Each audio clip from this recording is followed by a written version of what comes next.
ప్రభు అయిన యేసుక్రీస్తు నామంన మీకు శుభములు తెలియజేస్తూ వస్తున్నాం. మొట్టమొదటి ఈ యొక్క సువార్త ఆన్లైన్ పరిచర్యను ప్రారంభిస్తుండగా ప్రార్థనతో మనం దీనిని ప్రారంభిస్తూ వస్తాం. కళ్ళు మూసుకొనండి, ప్రార్థనలో ఏకీభవిస్తురండి. పరిశుద్ధమైన పరలోకమందున్న మా దేవ, జీవము కలిగిన యేసుక్రీస్తు ప్రభువా, పరిశుద్ధాత్మ నామంన మీ యొక్క పాదముల ఎదుట సాగిలపడి పూజించి మీ యొక్క నామంను హెచ్చించి ఘనపరుస్తూ వస్తున్నాం. మొట్టమొదటి ఈ యొక్క ఆన్లైన్ స్వార్థ పరిచర్యను ప్రారంభిస్తుండగా దేవా, మీరే వినుచున్న నా తండ్రి ప్రజలతో మీరే మాట్లాడుతురమ్మని మీ సన్నిధిలో ప్రార్థన చేస్తూ వస్తున్నాం. వారి యొక్క ఆత్మలో కార్యం జరిగిస్తురమ్మని మీ సన్నిధిలో ప్రార్థన చేస్తూ సర్వలోకంలోకి వెళ్ళి సర్వ సృష్టికి సువార్తను ప్రకటించుడి అన్నారు. ఈ యొక్క వాగ్దానాన్ని చేపట్టి ప్రార్థిస్తుండగా తను మీరే జ్ఞాపకం చేసుకొని సహాయపడుతురమ్మని వేడుకుంటూ యేసు పరిశుద్ధ నామంలో స్తుతించి ఆరాధించి ప్రార్థించి వేడుకొంచున్నాం తండ్రి, ఆమేన్. మొదట ఒక పాటను మనం వింటా వస్తాం.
పరిశుద్ధ గ్రంథం బైబిల్లో ఒక మాట రాయబడతా వచ్చింది.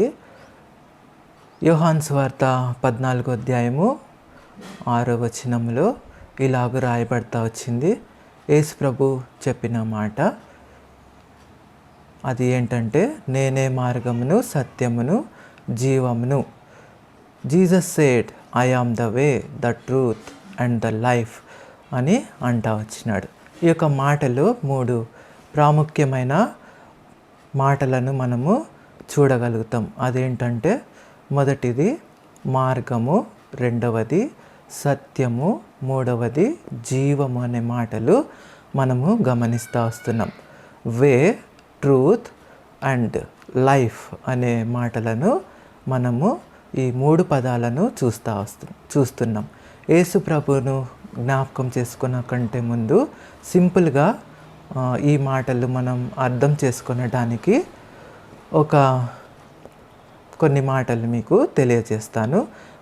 మొదట మనం అనుకుంటూ వచ్చిన ప్రకారము మార్గము అనే దాన్ని మనము అర్థం చేసుకోవాలి అంటే, సామాన్యంగా మనము దాన్ని అర్థం చేసుకోవాలంటే, ఒకవేళ మనము ఎక్కడికైనా కొత్తగా ఉద్యోగంలో జాయిన్ అవుతున్నాం, కొత్త ప్లేస్కి, సిటీకి వెళ్తున్నాం, ఆ యొక్క కంపెనీ కానీ ఆ యొక్క స్థలము మనకు తెలియనప్పుడు మనం ఏం చేస్తాము, ఒకరి సహాయము తీసుకుంటూ వస్తాం.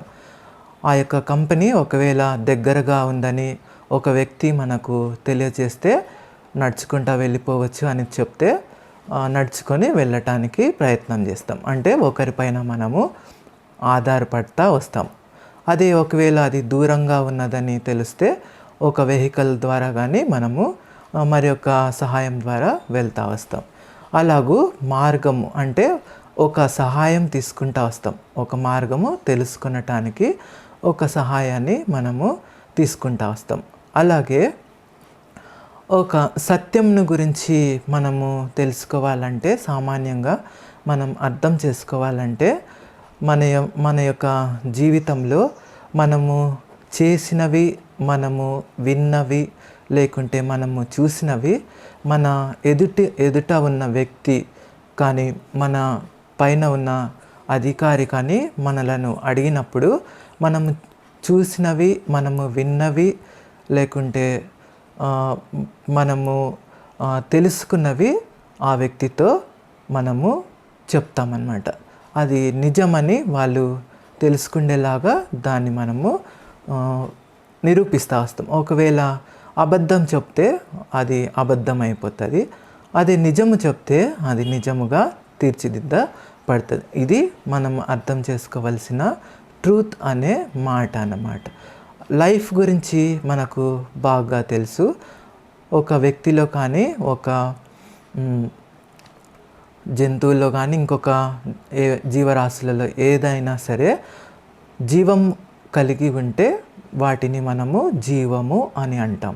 ఒకవేళ వాటిలో జీవం లేదంటే అవి చనిపోయారు అని మనము తెలుసుకుంటూ వస్తాం. ఇది జీవం అనే మాటకు అర్థం అన్నమాట. ఇవి మనం బైబిల్ గ్రంథంలో మనము చూసుకుంటా వెళ్తే, బైబిల్ గ్రంథంలో, పరిశుద్ధ గ్రంథం బైబిల్లో ఒక మాట ఇలాగూ రాయబడతా వచ్చింది. ఆ అధ్యాయాన్ని మనం జ్ఞాపకం చేసుకుంటే, యోహాను సువార్త 10వ అధ్యాయము 9వ వచనంలో ఒక మాట రాయబడతా వచ్చింది. దానిని నేను చదువుతాను, మీరు వినవలసిందిగా మనవి చేస్తూ వస్తున్నాను. నేనే ద్వారమును లేక మార్గమును, నా ద్వారానే లోపలికి అనగా స్వర్గం లేక పరలోకంలోనికి ప్రవేశించును. పరిశుద్ధ గ్రంథం బైబిల్లో యోహాను సువార్త 18వ అధ్యాయము 37వ వచనంలో ఇలాగూ మాట రాయబడతా వచ్చింది. దానిని నేను చదివి వినిపిస్తాను, దయతో వినవలసిందిగా మనవి చేస్తున్నాను.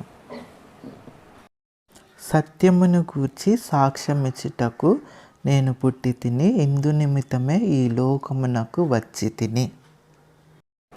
పరిశుద్ధ గ్రంథం బైబిల్లో యోహాను సువార్త 1:4 ఒక మాట రాయబడతా వచ్చింది. దానిని నేను చదివి వినిపిస్తాను.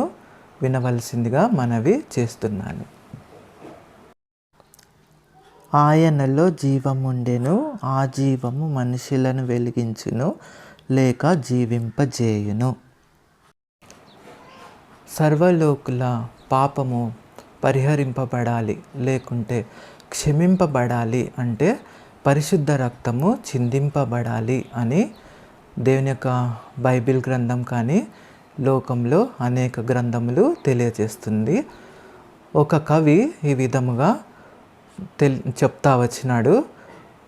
ఏమని అంటే, లోకం అంటే మట్టి కాదోయ్, లోకం అంటే మనుష్యులోయ్ అని ఒక కవి ఈ విధంగా చెప్తా వచ్చినట్లుగా మనము వింటా ఉన్నాం. మనలను దేవుడు అనగా ప్రభు అయిన యేసుక్రీస్తు ప్రేమించెను కనుక లోకములోనికి వచ్చాడు, అనగా జన్మిస్తూ వచ్చాడు. యోహాను సువార్త 3వ అధ్యాయము 16వ వచనంలో ఇలాగూ రాయబడతా వచ్చింది. నేను ఆ యొక్క మాటను మీకు వినిపిస్తాను. వినవలసిందిగా మనవి చేస్తున్నాను. దేవుడు లోకమును ఎంతో ప్రేమించెను కనుక ఆయన తన అద్వితీయ కుమారునిగా పుట్టిన యేసుక్రీస్తు యందు విశ్వాసముంచి ప్రతివాడును నశింపక నిత్య జీవము పొందును. పరిశుద్ధ గ్రంథం బైబిల్లో ఈ విధంగా రాయబడతా వచ్చింది. మొదటి యోహాను 3వ అధ్యాయము 16వ వచనంలో ఈ విధంగా రాయబడతా వచ్చింది. దానిని నేను చదివి వినిపిస్తాను. దయతో వినవలసిందిగా మనవి చేస్తున్నాను. ప్రభువైన యేసుక్రీస్తు మన కొరకు ప్రాణం పెట్టెను గనుక దీని వలన ప్రేమ ఎట్టిదని తెలుసుకొనుచున్నాము.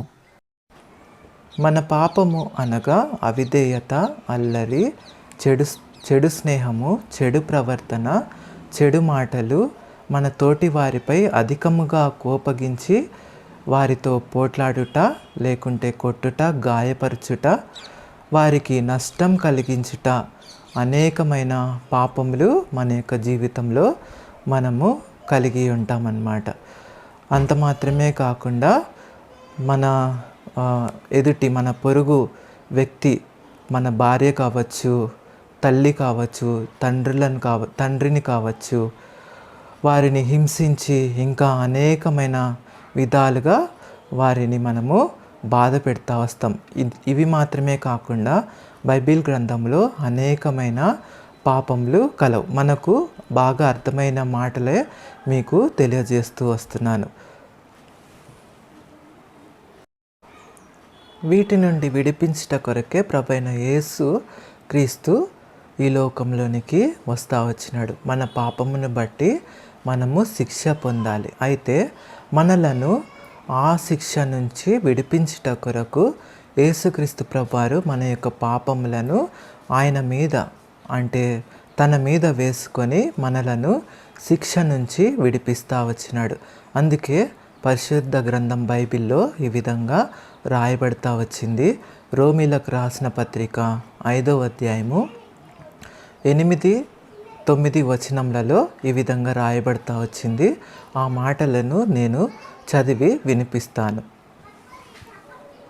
క్రీస్తు మన కొరకు చనిపోయి తన రక్తం వలన మనలను నీతిమంతులుగా తీర్చుచున్నాడు.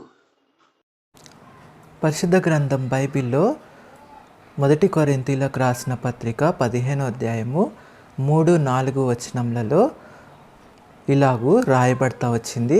ఆ మాట నేను చదివి వినిపిస్తాను. వినవలసిందిగా కోరుకొనుచున్నాను.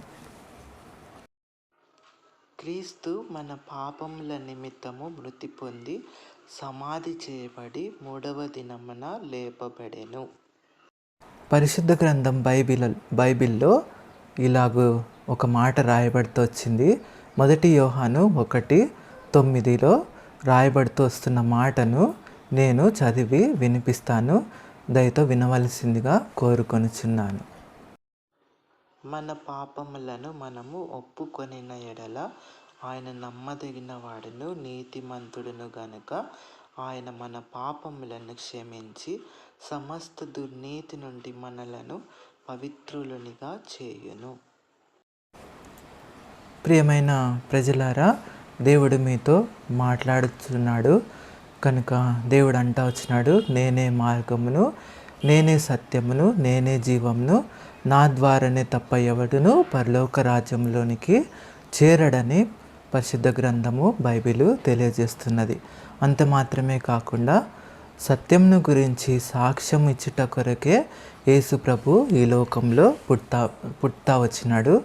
అంత మాత్రమే కాకుండా ఆయనలో జీవం ఉంటా వస్తుంది. అంత మాత్రమే కాకుండా దేవుడు మనలను ప్రేమించినాడు కనుక ఆయన తన ప్రియకుమారుడైన యేసుక్రీస్తు ప్రభుల వారిని ఈ లోకంలోనికి పంపిస్తూ వచ్చినాడు. కనుక ఆయన యందు విశ్వాసం ఉంచుట ద్వారా మనము నశింపకుండా నిత్య జీవము అనగా పరలోక రాజ్యంలోనికి వెళ్తామని దేవుని యొక్క వాక్యము ఎంతో స్పష్టంగా తెలియజేస్తున్నది. అంత మాత్రమే కాకుండా యేసు మన కొరకు తన ప్రాణంను పెట్టా వచ్చినాడు. ఇందువలన తన ప్రేమ ఎట్టిదో తెలియపరుస్తూ వచ్చినాడు.